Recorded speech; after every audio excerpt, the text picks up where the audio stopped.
tocado ver casos severos donde la persona en la consulta se duerme. Hablemos del ronquido. El ronquido, todos sabemos lo que es el ronquido.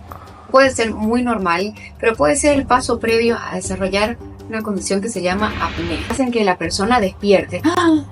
Y ese despertar, esa respiración va acompañada de un micro despertar. La persona no es consciente, no se da cuenta y se vuelve a dormir. Pasan 30 segundos, 40 segundos, otra vez vuelve a suceder lo mismo.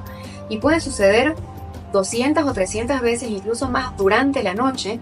Y esta persona quiere decir que se ha levantado 200 o 300 veces durante la noche sin darse cuenta. Al despertar le duele la cabeza, está con mucho sueño, tiene problemas de memoria, empieza a tener hipertensión, trastornos del metabolismo del azúcar o diabetes. Y dicen, bueno, ¿qué está pasando, no? ¿Qué es lo que está haciendo que todo esto aparezca? Todas estas condiciones que ya existían no se puedan manejar adecuadamente.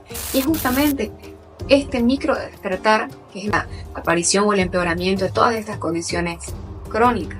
Puede resolver simplemente cambiando de posición, pero muchas otras veces hay que tomar otras medidas para poder resolver. Y muchas otras veces se deben poner dispositivos que se llaman CPAP, que son básicamente mascarillas que hacen ingresar aire a presión para poder abrir esa vía aérea que se está colapsando durante la noche.